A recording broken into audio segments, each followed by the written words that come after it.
Arezzo is a very old town. The first, let's say, settlement here in Arezzo dates back to 3,000 years ago. So we are talking about Etruscan people and then the Romans and so on. So we definitely have a lot of history to talk about.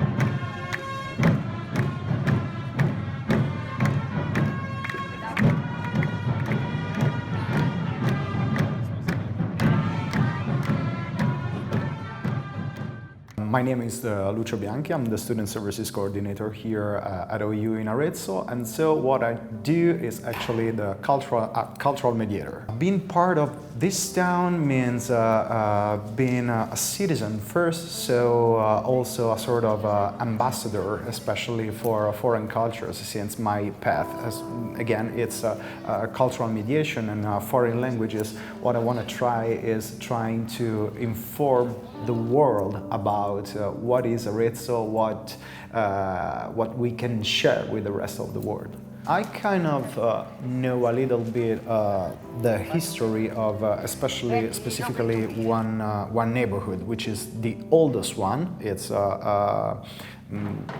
col citrone in Aretino, in the local dialect, which is Porta Crucifera, so the red and green one.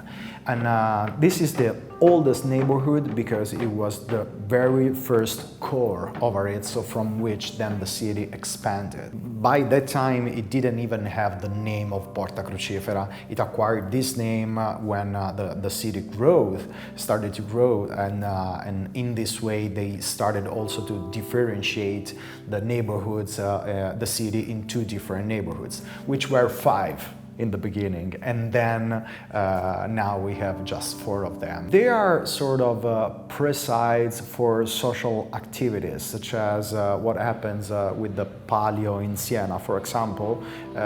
They carry out throughout the year social activities, and so especially for young people they are very important because in this way again they can have it's a sort of association in which the people and especially youngsters can do volunteer activities and trying to keep the quarter, their quarter, like in a good shape. My feeling is that more or less the identity of the different neighborhoods are the same, in the sense that the kind of activities are the same, what they do, the kind of things that they carry out, not just throughout the year, but specifically for during the week before the parade and the Saraceno Joust are the same. So the dinners, concerts, and exhibitions, and all these kind of things.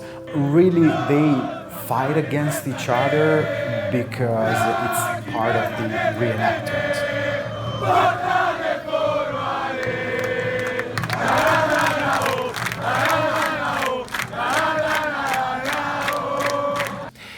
As you might know a little bit of the history of the Saraceno Joust, the first writings that we have about the Saraceno Joust, they date back to the 15th century.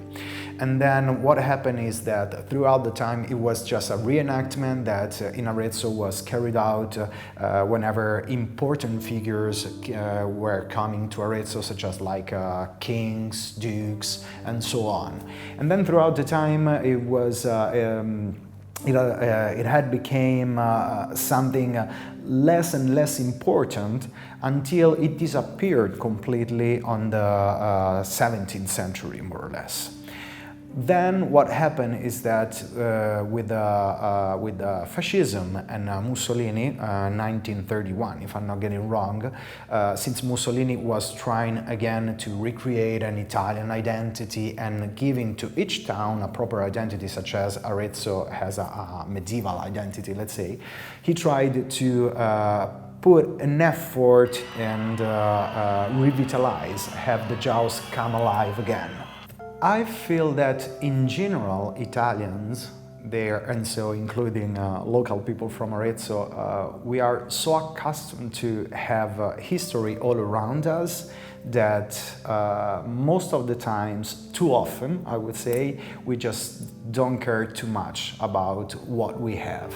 The Joust, apart from being a reenactment, it's also a sport event.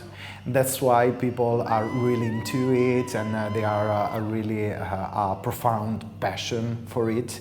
And so in a way, rediscovering traditions throughout the use of sport events is a very good way, at least in my opinion, to again make the history important, because it's a way for, especially for younger people, to let them understand how important it is, and often they study also the history of the Joust, for example. So in this way, it's I think it's an appropriate mean for the people to really understand part of their identity.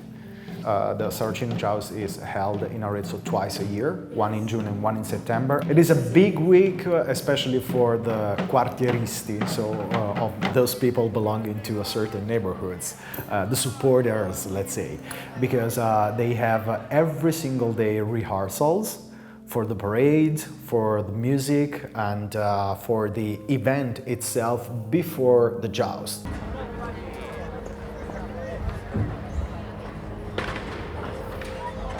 Because as you might know, each neighborhood has a huge dinner to wish good luck to his neighborhood the day before the Joust.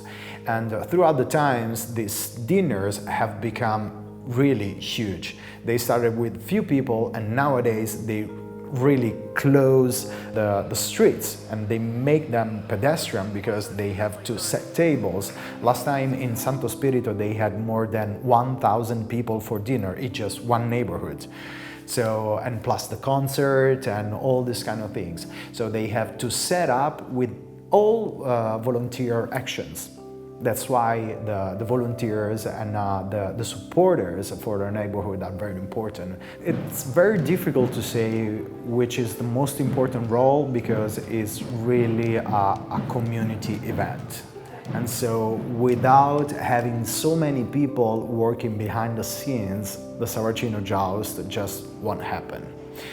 And there are important roles such as the speaker, for example, who tells the scores every time, which is one of the symbolic figures, let's say, of the Joust itself.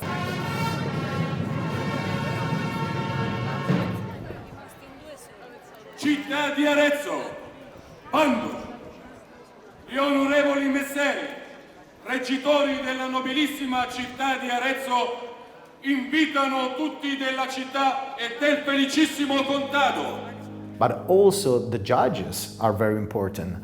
The knights who fight are very important. Those people who stop the puppet from spinning are very important. So again, it's important to create a synergy in between all these different characters in order to have really a good high quality event. Whenever there is one free spot, there is like a huge fight among the people because they want to be in it. Also those people who play the band obviously are definitely very important characters. The majority of them are musicians from Arezzo. The flag wavers, they travel all around the world to take Arezzo and the history of the Saraceno Joust out of our medieval walls, let's say. They really travel a lot. Last time, if I'm not getting wrong, they were in Japan talking about it. So again, it's a community effort. And for each Joust, there is a different golden lance, which is a trophy. So instead of winning like a cup or things like that, they win a trophy. And in fact, if you go to the museum of each neighborhood, because the neighborhood has, every neighborhood has his own museum, and they have exposed, obviously displayed all the golden lances that they have won throughout the years.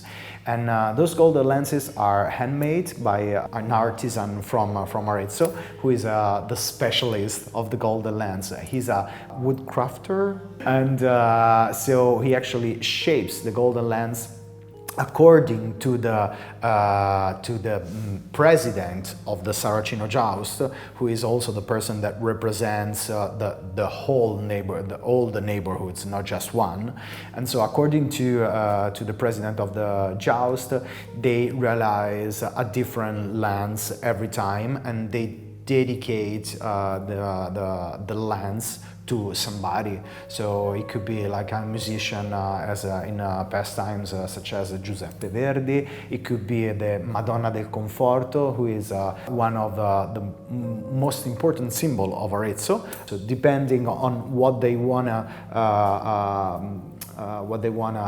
support, let's say, they change the theme that is represented in the Golden Lands. Passion is the most appropriate, I would say, because again, it really touches the hearts of people. Giallo blu, cantiamo tutti in coro, vinceremo proprio noi la lancia d'oro.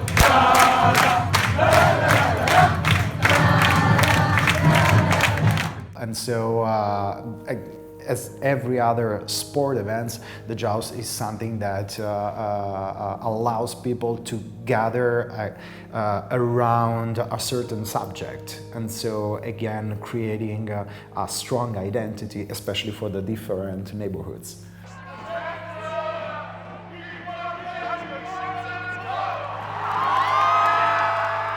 What happens when a neighborhood wins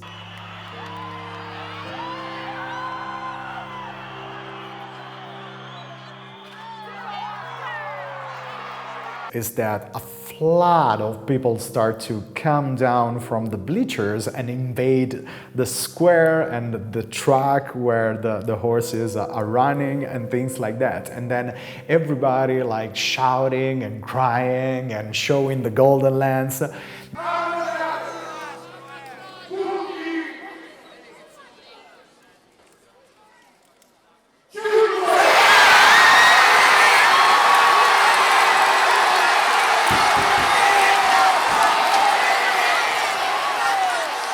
They start to go up to the cathedral where they are blessed by the bishop.